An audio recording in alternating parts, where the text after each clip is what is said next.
Beatrice Vance thought her son was finally free. She stood in the sterile white of the hospital room, the scent of antiseptic sharp in her nostrils, and looked down at the woman in the bed, Ilara.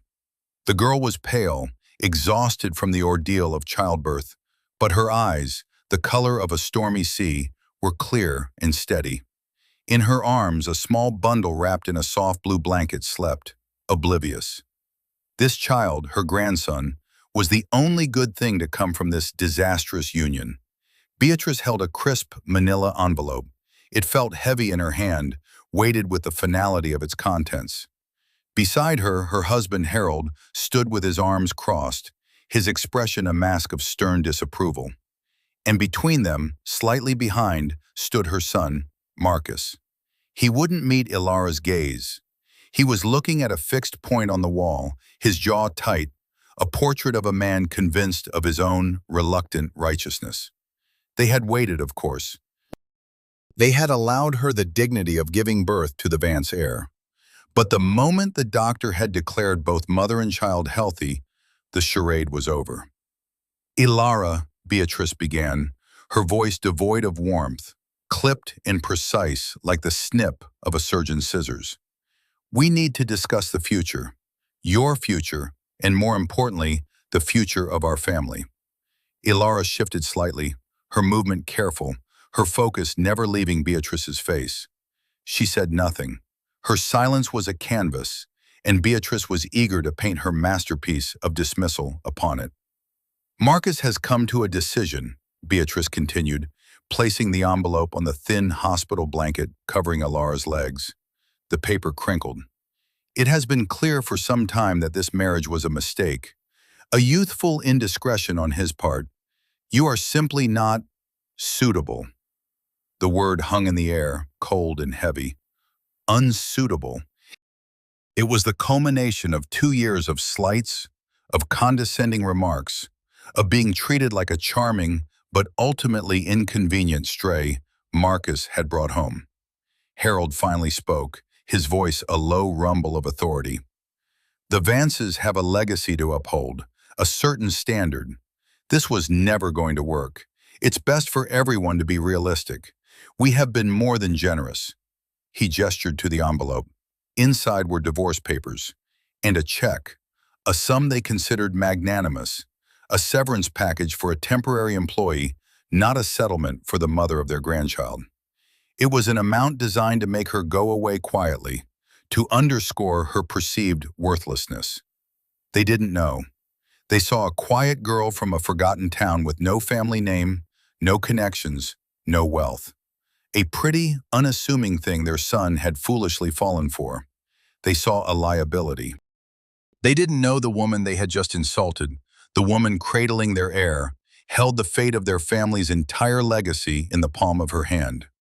They didn't know her silence was not weakness, but the calm before a storm of their own making. Within 24 hours, their carefully constructed world of privilege and power would begin to unravel, thread by invisible thread. Did that opening hook you? I really hope it did. We're about to go on a journey of vindication, and I want you to be here for all of it. If you're enjoying this already, do me a favor and hit that like button and subscribe to the channel so you don't miss what happens next. And just for fun, let me know in the comments where you're watching from. It's amazing to see how far these stories travel. Now, let's get back to it. Ilara's gaze drifted from Beatrice's smug face to Marcus's averted eyes, and finally down to the envelope. A wave of something cold and sharp washed over her, but it wasn't despair. It was clarity, a profound, piercing clarity that cut through the lingering haze of childbirth and the soft, warm emotions of holding her son for the first time. She had known this was coming. She had in fact been preparing for it for months. Their cruelty was not a surprise. Its timing, however, was a masterclass in heartlessness. To do this now, in this moment of vulnerability, was a strategic move designed to break her. They had miscalculated. She didn't cry. She didn't scream or plead. Her fingers, long and delicate, brushed against the simple silver locket she always wore. Inside, invisible to the world, was not a picture, but a microscopic data chip. It was the key to everything, a quiet symbol of a power so vast it would make the Vance family's carefully curated fortune look like pocket change. "I see," she said, her voice a little hoarse but perfectly even. The calmness of it seemed to unnerve them more than any outburst would have. They had come braced for a scene, for tears and accusations. This quiet dignity was a language they didn't understand. Marcus finally risked a glance at her. He saw her holding their son Leo, and for a second, a flicker of something, guilt perhaps, crossed his face. But it was fleeting, quickly replaced by the defensive posture his parents had taught him his whole life. "Ilara, it's for the best," he mumbled, the words sounding hollow and rehearsed. "I have responsibilities, my family, our company." "Your company," Ilara repeated softly, the words not a question but a statement of fact. She looked at Harold, the patriarch, the man who built Vance and Sons into a respectable, if not top-tier, architectural firm. He prided himself on his shrewd business sense, his ability to read people and situations. Yet here he was, utterly blind. He saw her as an obstacle to a more advantageous merger, one that would come with a bride from a family as pedigreed as his own. He had no idea that for the past 6 months, an anonymous holding corporation had been methodically acquiring the debt of his largest competitors and buying up the commercial properties surrounding his flagship building. He had no idea that the woman he was trying to pay off with a pittance could buy and sell his entire world before breakfast and still have time for a walk in the park. "We expect you to be out of the house by the end of the week," Beatrice added, her tone suggesting she was doing Ilara a favor by giving her that much time. "We'll have your things packed and sent to wherever it is you decide to go." The house, the opulent, cold mansion she had never been allowed to call home. Every piece of furniture, every painting on the wall, had been a silent testament to her inadequacy in their eyes. She had been a guest there, a temporary resident whose presence was merely tolerated. Ilara's mind drifted back to the first time she had walked through those doors, 2 years ago. She had worn a simple but elegant navy blue dress, one she had designed herself. Marcus had loved it. But Beatrice's eyes had swept over her, a quick, dismissive appraisal that cataloged the lack of a designer label, the modest jewelry, the quiet confidence that she mistook for naivete. "Marcus, darling," Beatrice had said, her voice dripping with false sweetness as she pulled her son aside, though she spoke just loud enough for Ilara to hear. "She's very quaint. Where did you say her family was from?" The implication was clear. What is her name? What is her value? Marcus, ever the dutiful son, had stammered something about her being a brilliant architectural student, a prodigy. He had tried to defend her on her merits, not realizing that merit was a currency his parents did not trade in. They dealt in lineage, in acquisitions, in strategic alliances that looked good on the society pages. Harold had been more direct. Over dinner that first night, he had grilled her like a hostile witness in a deposition. "So, architecture, a noble pursuit, but it's a difficult world to break into without the right foundation." He'd swirled the wine in his glass, the deep red liquid catching the light of the chandelier. "Connections are everything. Tell me, who do your parents know?" Ilara had answered honestly. "My father was a professor of art history. My mother was a librarian. They passed away when I was young." She had watched the interest drain from Harold's face, replaced by a polite, impenetrable boredom. In that single moment, she had been weighed, measured, and found wanting. Her intelligence, her talent, her kindness, none of it mattered. She lacked the one thing they valued, a powerful surname. Now, back in the stark white of the hospital room, that memory fueled not anger, but a profound sense of resolve. They had drawn the battle lines long ago. She had simply been waiting for them to fire the first shot. A week is generous, Elara said, her eyes meeting Beatrice's. I'll be gone in 2 days. This surprised them. They had expected her to cling, to fight for the scraps of a life she had briefly touched. Her easy acquiescence felt like a victory, but a strangely hollow one. Good, Harold said, nodding sharply. A clean break is always best. As they turned to leave, a triumvirate of smug satisfaction, Elara spoke one last time, her voice soft but carrying an undeniable weight. Marcus. He stopped, his back still to her. The papers, she said. You've signed them already, I assume? He turned, his face a mixture of shame and defiance. Yes, my lawyer drew them up last week. I see, she whispered, pulling her newborn son a little closer, inhaling his sweet, milky scent. She looked down at his perfect, sleeping face. He had the Vance jawline, but her eyes. He would have her strength. He would not be like his father. She would make sure of it. After they were gone, the silence in the room was immense. It was just her and Leo. The envelope lay on the bed, a declaration of her worthlessness in their eyes. She didn't open it yet. She didn't need to. She already knew what she had to do. She reached for her phone on the bedside table. She scrolled through her contacts, past the doctors and the few friends she had in the city, to a name listed simply as C. She pressed the call button. It was answered on the first ring. Mr. Chen, she said, her voice steady. It's Elara. It's time. They just delivered the opening salvo. There was a pause on the other end.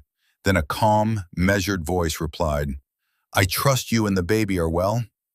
We are, she said, a small, genuine smile touching her lips for the first time that day. He's beautiful, Mr. Chen. I have no doubt.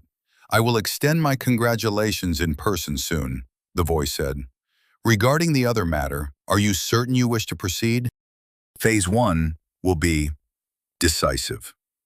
Elara looked at the manila envelope, then at her son.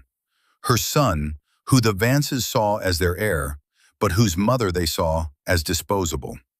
They wanted to sever her from his life, to reduce her to a footnote in his biography, a biological necessity they had to unfortunately tolerate. They would raise him in their cold, transactional world, teaching him that value was determined by a balance sheet and that people could be discarded when they were no longer useful. Not her son, not on her watch. Yes, she said, her voice resonating with a quiet power that even she was only now beginning to fully embrace. I am certain. Proceed with phase 1, and Mr. Chen, accelerate the timeline. The humiliation had been a slow, creeping poison. It wasn't just in the grand pronouncements of her unsuitability, but in the 1,000 tiny cuts they administered daily. One memory in particular stood out, etched in her mind with the sharp clarity of a fresh wound. It had been a family dinner, about 6 months into her pregnancy. The Vances were hosting a gala at their estate for what Harold called essential business connections. Elara had been reluctant to attend. The fatigue of pregnancy was setting in, and the prospect of standing for hours, smiling politely while being subtly patronized, was exhausting. But Marcus had insisted. It's important, Elara. We have to present a united front. A united front. The irony was bitter. She had agreed, for him. She had spent hours getting ready, choosing a flowing emerald green gown that accommodated her growing belly. She had felt for a moment beautiful. That feeling had evaporated the instant she walked into the grand ballroom on Marcus's arm. Beatrice, a vision in icy silver, had glided over to them. Her eyes flickered over Elara's dress, and a small, tight smile played on her lips. Oh, Elara, dear, how comfortable you look. It's so brave of you to come out in your condition. It was a perfectly crafted insult, a compliment wrapped around a barb. It implied she was unwell, a spectacle, an object of pity rather than a participant. Before Elara could respond, Beatrice had steered Marcus away. Darling, you must come and say hello to the Hamiltons. Their daughter, Isabella, just returned from her studies in Switzerland. She's taken an interest in the firm's new international division. And there she was, Isabella Hamilton, the woman they had always wanted for their son. She was tall, impossibly chic, with a pedigree as polished as her pearls. Her family owned one of the largest private equity firms in the country. She was the merger Harold had always dreamed of, personified. Throughout the evening, Alara was left to stand alone for long stretches. She watched as Marcus was paraded around, with Isabella often by his side. They laughed at a shared joke. He touched her arm. His parents looked on, beaming with an approval Alara had never once received. It was a deliberate, public performance of her replacement. She found a quiet corner on the terrace, overlooking the sprawling, manicured gardens. The cool night air was a relief. She rested a hand on her belly, feeling the gentle flutter of her son inside. He was the only thing in this cold, gilded world that felt real. She touched the locket at her throat. It was a habit, a grounding gesture. It reminded her that this performance, this temporary humiliation, was just that, temporary. Harold had found her there. He didn't seem surprised to see her alone. "Enjoying the party?" he asked, the question purely rhetorical. "The gardens are beautiful," she replied, her voice neutral. He stood beside her, looking out at his domain. "They are. They require a great deal of work. Constant pruning, weeding, ensuring the right elements are cultivated and the undesirable ones are removed. A garden is a good metaphor for a family legacy, don't you think?" She understood his meaning perfectly. She was the weed he intended to prune. "Some of the most beautiful flowers are wildflowers," she had said softly. "They're resilient. They can grow anywhere, even in the most difficult conditions." Harold had given a short, dismissive laugh. "Wildflowers are charming, my dear, but they don't belong in a formal garden. They disrupt the design." He took a sip of his scotch. "Marcus has a great future ahead of him, a destiny. He cannot be burdened by things or people who do not fit into that design." The conversation was a warning, a threat.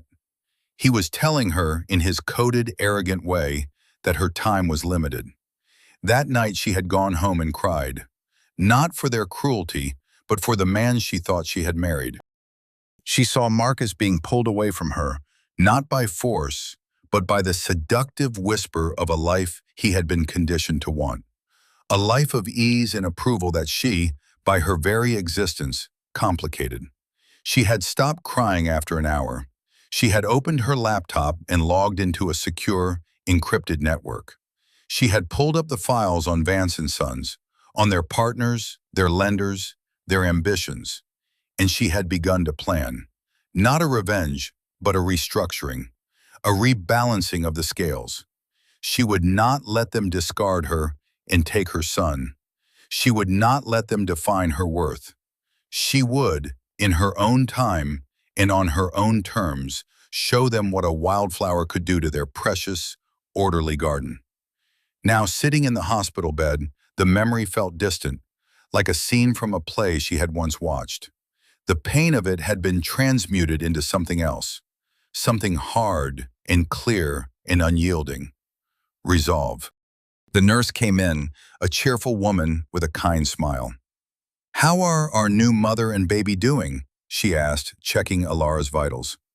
"We're fine, thank you," Alara said, her voice warm. "You have your hands full with this handsome little man," the nurse said, smiling down at Leo. "Is your family coming back soon?" Alara looked at the envelope on her bed. "No," she said, her voice clear. "It's just us now." The nurse's smile faltered slightly, sensing a story she wasn't privy to. She gave Alara's shoulder a gentle squeeze. "Well, you're strong. You'll be a wonderful mother." After the nurse left, Alara finally picked up the envelope. Her hands were steady. She tore it open, her movements precise. Inside, as expected, were the legal documents, thick with jargon and clauses. And on top, a check. She looked at the amount, $50,000. It was a pittance, an insult wrapped in a bank draft. It was what they thought she was worth. It was what they thought her silence would cost. She let out a soft, humorless laugh. The check was from a regional bank, one she knew from her research was the primary lender for Vance & Son's most recent expansion project. A project that was, at present, dangerously overleveraged. She placed the check on the bedside table. She wouldn't be cashing it. She had other plans for their money. She thought about Marcus again. His weakness was a profound disappointment. She had fallen in love with a man she thought she knew, a kind, brilliant architect who seemed different from his family.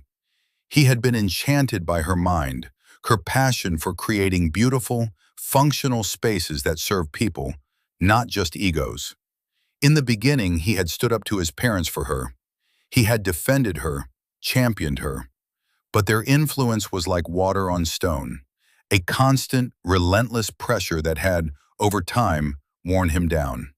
He had chosen the path of least resistance, the comfort of their approval over the courage of his convictions. She felt a pang of sorrow for that man, the one she had loved. But he was gone. In his place stood a stranger, a man who would let his parents hand the mother of his newborn child divorce papers. That man deserved no more of her tears. He deserved only consequences. Her phone buzzed. A message from Mr. Chen. It was a single sentence. Phase 1 is in motion. The first tremors will be felt within 48 hours. Ilara looked down at her son, his tiny hand curled around her finger. Don't worry, Leo, she whispered, her voice soft as silk but strong as steel. Mommy is going to build you a better world, a world with a much stronger foundation. She would tear down the old, rotten structure of the Vance legacy and build something new in its place, something worthy of her son, and it would be a design they would never see coming. The 2 days she had given herself to leave the Vance mansion were a study in quiet efficiency. Beatrice had sent a curt text message. The staff will pack for you. Just tell them what you want. Ilara had replied with a simple, that won't be necessary. She arrived at the house directly from the hospital, a car service she had arranged waiting for her. She carried Leo in a state-of-the-art car seat that cost more than the generous check sitting on her bedside table back at the hospital, which she'd left behind. The house was silent. The staff, under Beatrice's orders, had made themselves scarce. They probably expected her to make a scene, to weep as she collected her belongings. Instead, she walked with purpose. She went to her room, the guest suite that had been designated as hers, and ignored the designer clothes in the closet, the jewelry Marcus had bought her, the art on the walls. All of it felt tainted, like props in a play she was glad to be leaving. She packed one small bag. In it, she placed a few changes of clothes for herself and Leo, her laptop, and a framed photograph of her parents. That was all. Everything else was just noise. As she was about to leave, she did one last thing. She walked into Marcus's office. It was his sanctuary, a room of dark wood, leather, and chrome. On his desk were blueprints for his latest project, a luxury high-rise he was designing. It was his bid to finally step out of his father's shadow.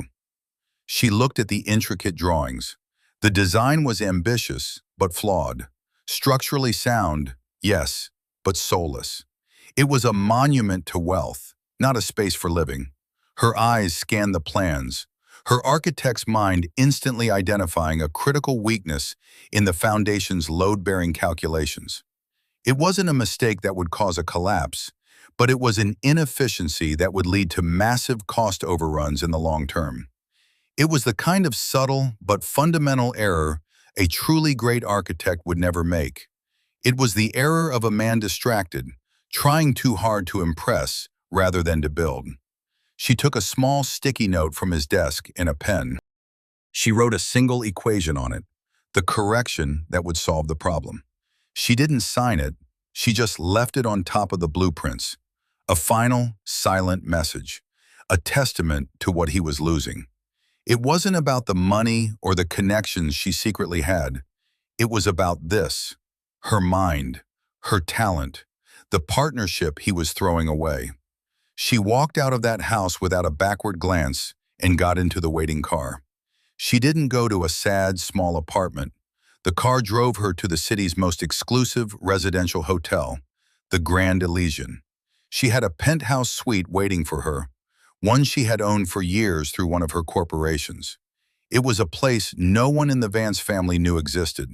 The staff greeted her by name. A nanny, prearranged by Mr. Chen's office, was waiting to help with Leo. The suite was breathtaking, with panoramic views of the city skyline. It was minimalist and warm, filled with art she loved and books she had read a dozen times. It was a home, her true home. Meanwhile, 40 miles away, at the Oakwood Country Club, the Vances were celebrating. They were having lunch on the terrace with Isabella Hamilton and her father. The mood was buoyant.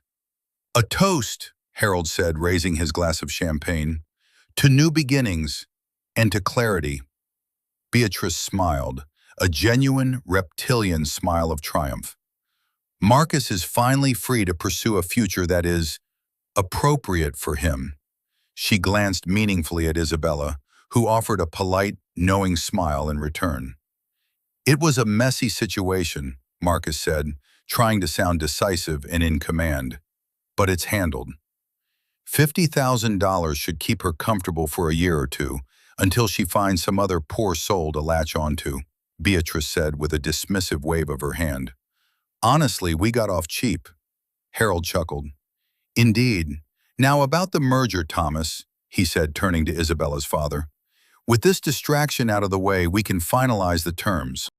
Vance and Sons, combined with Hamilton Equities Capital, will create an unstoppable force in the development world."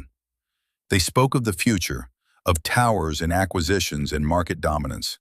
They were utterly confident, insulated by generations of wealth and privilege. They were masters of their universe, and they had just tidily excised a minor annoyance. The thought that Elara, the quiet, penniless girl, could be anything other than a forgotten chapter in their grand story never once crossed their minds.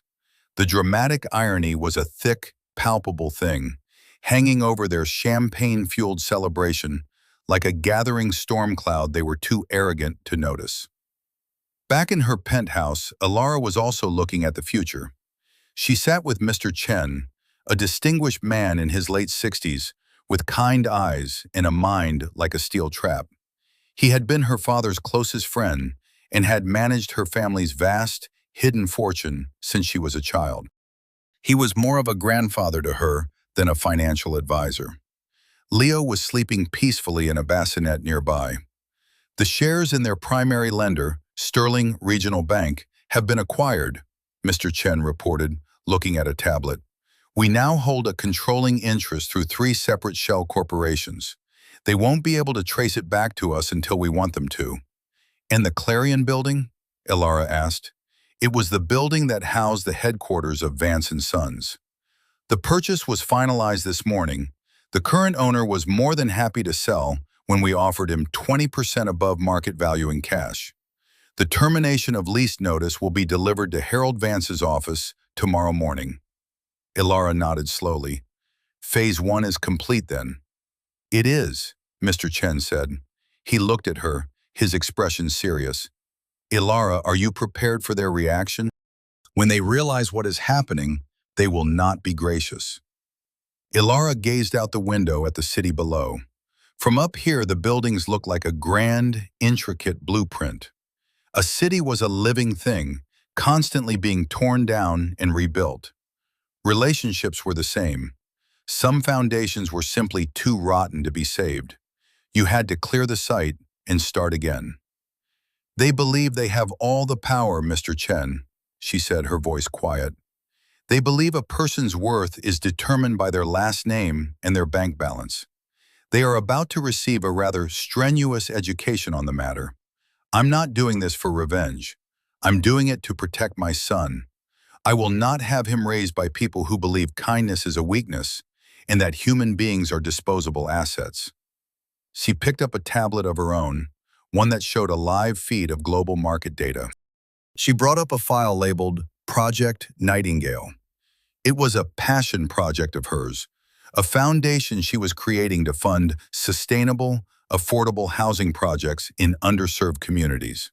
It was the kind of work she had always dreamed of doing, the kind of work Marcus had once claimed to admire before his family's ambition had consumed him. The profits from the Vance & Sons restructuring will provide the seed funding for this, she said, showing the screen to Mr. Chen. He smiled, a deep, genuine smile of pride. Your father would be so proud of you, Alara. You have his heart, but you have your mother's strategic mind. It is a formidable combination. I hope so, she said. She looked over at her sleeping son. I just want to build something that lasts, something good. The first tremor hit Harold Vance's world at precisely 9:15 the next morning. He was in his expansive corner office, reviewing the final proposal for the Hamilton merger, when his assistant, a nervous young woman named Clara, buzzed him. Sir, there's a courier here with an urgent legal delivery for you, personal and confidential. Fine, send him in, Harold said, annoyed at the interruption. A uniformed courier entered and handed him a thick, important-looking envelope. Harold signed for it and tore it open. He read the first sentence and his blood ran cold. It was a notice of lease termination for the Clarion building, effective in 90 days. The new owners, a company he'd never heard of, Ethelred Holdings, were exercising their right to terminate. He stared at the document, uncomprehending. It was impossible. He had a 10-year lease with an option to renew for another 10. He had been in this building for 2 decades. It was the symbol of his success. He buzzed his legal department. Get me everything we have on the Clarion building lease. Now. He spent the next hour in a frantic storm of phone calls. His lawyers confirmed the worst. There was a little-known buyout clause in the lease agreement, allowing a new owner to terminate with 90 days' notice if they intended to occupy the building themselves. It was a standard clause, one he'd never paid any attention to, because the building had been owned by the same family for 50 years. They would never sell. Except they had. He felt a prickle of sweat on his brow. Finding new headquarters for a firm of their size in 3 months was a logistical nightmare. It would cost millions and disrupt operations at the worst possible time, right in the middle of the merger. It was a disaster. He was still reeling from that blow when the second one landed. An email from Thomas Hamilton. The subject line was simply, urgent. The email was short and brutal. A major, anonymous investor in one of Hamilton Equity's key funds, the very fund that was financing the merger, had just pulled out their entire stake. Billions of dollars gone in an instant. The withdrawal had triggered a liquidity crisis, and Hamilton was forced to put all pending acquisitions, including the Vance & Sons merger, on indefinite hold. Harold felt the air leave his lungs. His vision swam. It couldn't be a coincidence. 2 catastrophic events in the span of 2 hours. It felt targeted. It felt personal. But who? Who would have the power and the motive to attack him like this? He ran through his list of business rivals. The Jacksons? The Chenots? None of them had this kind of capital or this kind of subtlety. This was a ghost, an invisible enemy dismantling his empire from the shadows. He called an emergency meeting with Beatrice and Marcus. He found them in the sunroom, Beatrice planning a celebratory dinner for the now canceled merger. He told them the news. Beatrice's face, usually a mask of serene superiority, crumpled into a frown of disbelief. What do you mean, the merger is off? Thomas Hamilton gave his word. His hand was forced.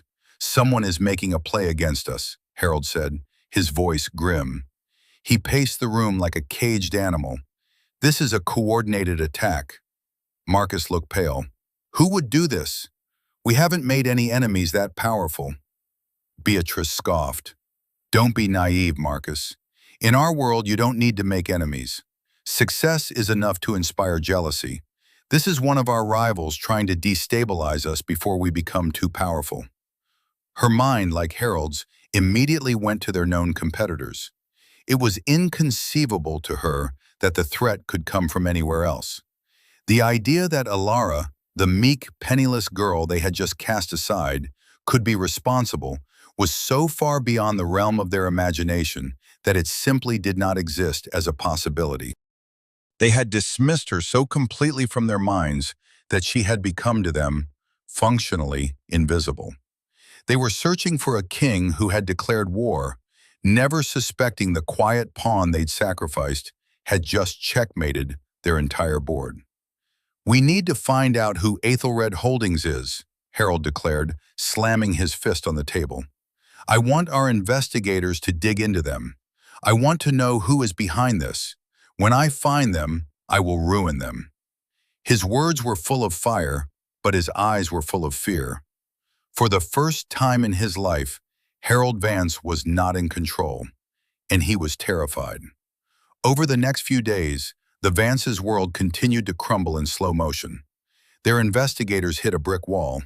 Aethelred Holdings was a ghost, a series of shell corporations registered in offshore havens, each one leading to another, a labyrinth of legal firewalls designed to be impenetrable. Their inquiries into the anonymous investor who had pulled out of the Hamilton Fund were met with similar silence. The entity was protected by layers of confidentiality agreements. The news of their headquarters eviction and the stalled merger began to leak. Their stock price, which was publicly traded, though the family held a majority stake, began to dip. Then it began to slide. Creditors grew nervous. Sterling Regional Bank, the institution they had relied on for decades, suddenly became rigid and unhelpful. Their longtime contact, a friendly vice president who always approved their lines of credit over a game of golf, was suddenly unavailable.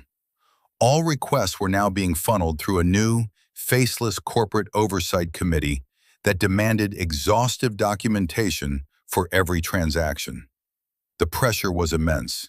The Vances, who had always glided through life on a cushion of assumed respect and easy credit, were now facing friction and resistance at every turn. It was like trying to walk through water. It was amidst this growing chaos that Harold's assistant, Clara, informed him of a meeting request. "It's from Alara," Clara said, her voice hesitant, as if she were delivering bad news. She says she wants to meet to sign the final divorce papers. She wants to do it here, in your office." Harold felt a surge of irritation. Of all the things he had to deal with, the final pathetic act of his son's failed marriage was the last thing he needed. "Fine, tell her to come tomorrow at 10, and tell her to be on time. We'll have the papers and the check ready. Let's get this over with." "She said one more thing, sir," Clara added. "She said she'd be bringing her legal counsel." Harold laughed, a harsh, humorless sound. "Her legal counsel? Did she find some ambulance chaser in the phone book? Wonderful, just what I need. Tell her to bring whoever she wants. The terms are non-negotiable." He hung up, dismissing her from his mind once more. He had bigger problems. He had a war to fight against a phantom enemy. He didn't realize he had just invited the enemy's commanding general into the heart of his fortress for a formal surrender. The next morning, Alara arrived at the gleaming headquarters of Vance & Sons. She was not alone. By her side was Mr. Chen, and in her arms, wrapped snugly in a cashmere blanket, was Leo. She walked through the lobby as if she owned the place, which of course she did. The receptionist, who had seen her many times before as Marcus's quiet, unassuming wife, did a double take.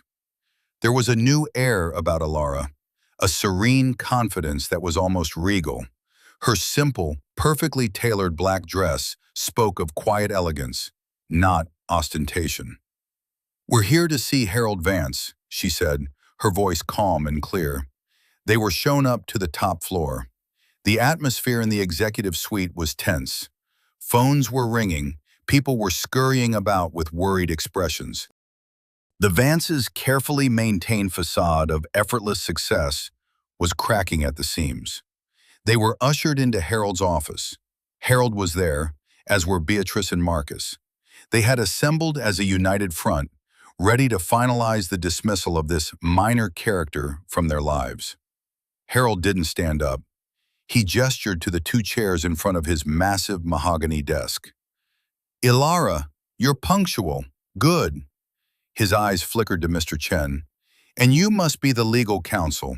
I'm Harold Vance." He didn't offer to shake hands. "I know who you are," Mr. Chen said, his voice placid. He and Ilara sat down. Beatrice looked at the baby in Ilara's arms with a complicated expression. It was a flicker of grandmotherly instinct warring with her cold ambition. The ambition won. "Was it really necessary to bring the child?" she asked, her tone sharp. "He is the subject of this negotiation, is he not?" Ilara replied smoothly. "His future. I felt it was appropriate for him to be present." She adjusted Leo in her arms, her movements gentle and sure. This was the quiet before the storm. The air in the room was thick with unspoken hostility and arrogant assumptions. On the desk between them lay the divorce papers and the $50,000 check, the instruments of her official erasure. Marcus, who had been silent, finally spoke. "Ilara, let's just sign this and move on, for everyone's sake." Ilara looked at him, really looked at him. She saw the fear in his eyes. Not fear for her, but for himself. He was afraid of the chaos engulfing his family, and he just wanted this one loose end tied up. She gave a small, almost imperceptible nod to Mr. Chen. The quiet was about to end. The storm was about to break. "No," Ilara said, her voice soft, yet it cut through the tension in the room like a diamond. "I don't think I'll be signing these today." Harold's face darkened. "Don't be foolish, girl. This is not a negotiation. These are the terms. They are more than generous." "Generous?" Ilara echoed the word, a small, sad smile on her face. "Let's talk about generosity, Harold. Let's talk about the 2 years of my life I dedicated to your son. Let's talk about the family dinners where I was ignored, the parties where I was openly humiliated. Let's talk about the constant, unending judgment because my name wasn't on a building or a foundation." She began her list of grievances, her voice never rising, yet each word landed with the force of a hammer blow. It wasn't an emotional outburst. It was a calm, methodical accounting. "I remember the day you told me that wildflowers don't belong in a formal garden, Harold. You were talking about me, a weed to be pruned from the family legacy." Harold shifted uncomfortably. He remembered the conversation, but hearing his own words repeated back to him felt different. Exposed. "And you, Beatrice," Ilara continued, her gaze shifting. "You called me unsuitable in the hospital, not 12 hours after I had given birth to your grandson. You have never once called me by my name without a tone of condescension. You judged my clothes, my history, my very presence in your son's life. You saw me as nothing more than a temporary inconvenience."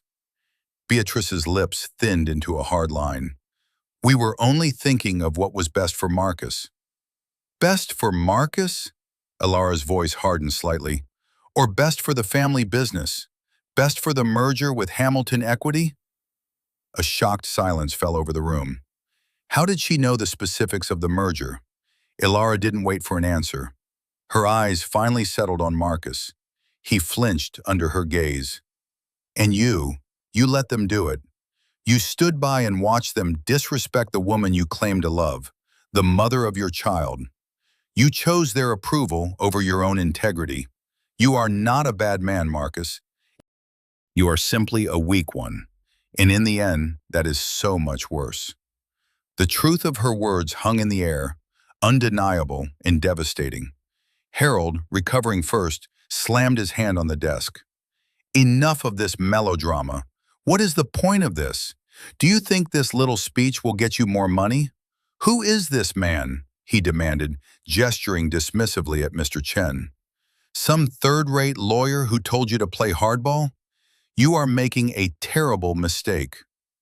"Oh, the mistake was made long ago, Harold," Ilara said, her voice dropping to an almost conspiratorial whisper. "But it wasn't mine."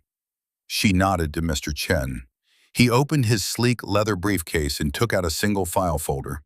He slid it across the polished surface of the desk. It stopped directly in front of Harold. "My name is Jian Chen," he said, his voice calm and authoritative. "I am not Ilara's legal counsel.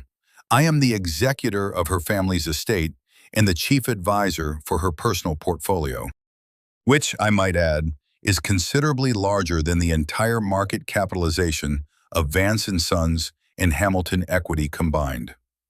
The Vances stared at him, then at Ilara, their faces a mixture of confusion and disbelief. It was a joke. It had to be. Ilara's family, the Jiang family, preferred to live without public recognition, Mr. Chen continued, his tone patient, as if explaining a complex concept to a child. Her great-grandfather was one of the pioneers of semiconductor technology. Her father, whom you dismissed as a simple professor, was a revered private investor and philanthropist. Ilara herself is a gifted architect, but her true talent lies in investment and strategic acquisition. She has been managing her own portfolio since she was 18. The air in the office grew thin, hard to breathe. "I don't believe you," Beatrice whispered, her voice trembling. "You don't have to," Ilara said. She reached into her diaper bag and pulled out another document. She placed it on the desk next to the folder. "This might be more convincing." Harold picked it up. It was a deed. The deed to the Clarion building. The owner was listed as Ethelred Holdings, and on the last page was the signature of the sole director of that holding company, Ilara Jiang. Harold's face went white. The blood drained from it, leaving behind a pasty, slack-jawed mask of horror. He looked from the deed to Ilara, his mind struggling to connect the quiet, unassuming girl he had dismissed with the corporate phantom who had just brought his company to its knees. "Ethelred Holdings," he breathed. "It's an Old English name. It means noble counsel," Ilara supplied helpfully. "I thought it was fitting." "And the Hamilton merger?" Marcus asked, his voice barely a whisper. "The investor who pulled out?" Mr. Chen answered. "That was also us, or rather one of Miss Jiang's charitable foundations. She felt its capital could be put to better use than financing a hostile takeover. She is reallocating the funds to a new initiative for sustainable urban housing." The reversal of fortune was complete. It was absolute. The power dynamic in the room didn't just shift. It inverted with the force of a seismic event. The humiliators were now the humiliated. The powerful were now the powerless.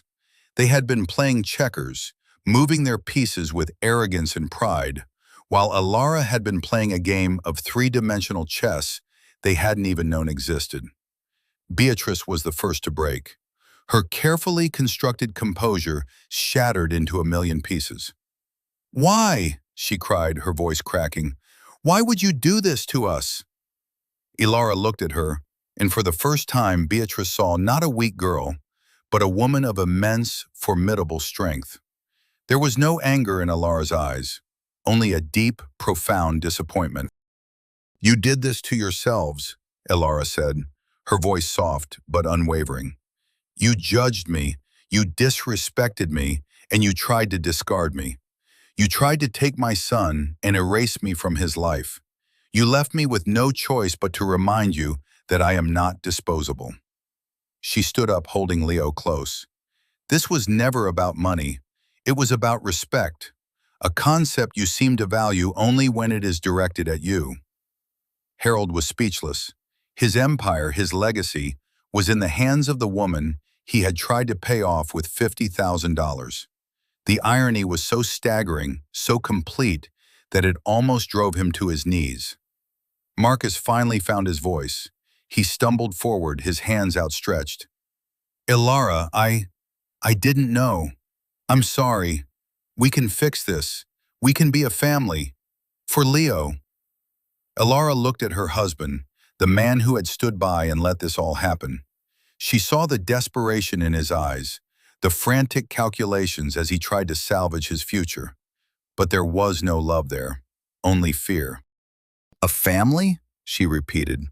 A family is built on a foundation of love, trust, and mutual respect, Marcus. This, she gestured around the opulent office, at his cowering parents, at the divorce papers on the desk, is just a business. And you tried to make me a hostile takeover. The deal is off. She turned to leave. Mr. Chen gathered the documents, placing them back in his briefcase with a quiet click that echoed the closing of a chapter. Wait, Harold croaked, finding his voice at last. What do you want? What are your terms? Alara paused at the door, her back to them. She didn't turn around. My terms are not for you, Harold. They are for my son. I own this building. I hold the debt on your largest projects. Through my controlling interest in Sterling Regional, I am effectively your banker. Vance & Sons, for all intents and purposes, is now mine. She finally turned, her gaze sweeping over the three of them, three statues carved from regret. You have two choices, she said, her voice crisp and final. You, Harold, will announce your immediate retirement for health reasons. You will hand over control of the company to a new board, which I will appoint. You will do this gracefully, and in return, I will allow you to keep your personal wealth and your dignity. If you fight me, I will call in your loans. I will expose your precarious financial situation, and I will dismantle the company you spent your life building, piece by piece. The choice is yours. She looked at Beatrice. You will have no role in my son's life until you understand the damage you have done. Perhaps in time you can learn to be a grandmother, but you will never again dictate the terms of our relationship. And then she looked at Marcus. The finality in her eyes was absolute. Our marriage is over. We will proceed with a divorce, but on my terms. Terms that ensure my son is protected from your family's poisonous influence. You will have supervised visitation rights contingent on your behavior. You threw us away, Marcus. You don't get to change your mind now that you know what I'm worth. With that, she walked out of the office, leaving behind the ruins of the Vance dynasty. The quiet click of the door closing behind her was the loudest sound any of them had ever heard. The aftermath was swift and decisive. Harold Vance, a man broken by the sudden and total obliteration of his power, chose the path of least resistance. The next day, a press release announced his immediate retirement due to health concerns. He and Beatrice retreated to their country estate, disappearing from the public eye. The society pages buzzed with speculation, but the truth remained hidden within the walls of their self-imposed exile. Beatrice, stripped of her social standing and her sense of superiority, was a ghost haunting her own home, forced to confront the reflection of a cruel, foolish woman in every polished surface. Marcus attempted to fight, for a time. He called Ilara, alternating between desperate apologies and angry threats. He tried to appeal to their shared history, to the love he claimed he still felt. But his words were hollow, transparent attempts to claw his way back into a position of power. Ilara never took his calls directly. All communication went through Mr. Chen and a team of lawyers. Faced with an unbreachable wall of professional calm, Marcus eventually surrendered. He signed the divorce papers Ilara's team had drafted, papers that gave her full custody of Leo and control of his trust, which she had established with a seed fund 100 times larger than the entire Vance fortune. He was left with a modest allowance and the bitter knowledge of what he had thrown away. He had chosen a kingdom of glass, and she had shattered it with a touch. Ilara did not dismantle Vance & Sons. That was never her intention. Revenge was a barren victory. Creation was the only true triumph. She installed a new CEO, a visionary woman known for her focus on ethical and sustainable architecture. The firm was rebranded, its mission rewritten. It would no longer build sterile monuments for the wealthy, but innovative, beautiful, and functional spaces for communities. The flawed, soulless high-rise Marcus had been designing was scrapped. In its place, the new Vance & Sons, under Ilara's anonymous guidance, began work on the Nightingale Project, a revolutionary mixed-use development featuring affordable housing, green spaces, and community centers. It was the kind of project Elara had always dreamed of, a legacy of hope, not hubris. Months later, Elara stood on the balcony of her penthouse, holding a now gurgling, happy Leo in her arms. The city sprawled before them, a tapestry of lights and dreams. Mr. Chen stood beside her. "The first phase of the Nightingale Project broke ground today," he said, a quiet pride in his voice. "It will change the lives of thousands of people." "Good," Elara said, smiling as Leo reached a tiny hand up to touch her face. "That's what architecture is supposed to do." She looked out at the skyline, at the Clarion building, which now bore a new name, and at the distant cranes that marked the birth of her new vision. She had faced down arrogance and cruelty, not with anger, but with a quiet, unyielding competence. She had protected her son, and in doing so, had begun to build a better world. Her victory wasn't in the Vance's downfall, but in her own rise. She had refused to be defined by their small, narrow view of her. She had proven that true worth isn't inherited or displayed. It is built, quietly and patiently, on a foundation of integrity, strength, and purpose. The Vances had tried to prune the wildflower, but they had only succeeded in scattering its seeds across the entire garden, where they would now bloom brighter and stronger than ever before. The story of Elara and the Vances is a powerful reminder that we should never judge a book by its cover, or a person by their apparent circumstances. True strength is often quiet, and real power lies not in what we show the world, but in the integrity we hold within ourselves. Elara didn't seek revenge. She sought justice and a better future for her son. And in the end, she achieved something far greater than tearing someone down. She built something beautiful and lasting in its place. What do you think? Did the Vances get what they deserved? Was Elara right to do what she did? Let me know your thoughts in the comments below. I love reading your perspectives. And if you enjoyed this story of triumph and vindication, please don't forget to hit that like button and subscribe to the channel for more stories like this one. Thank you for being here, and we'll see you in the next one.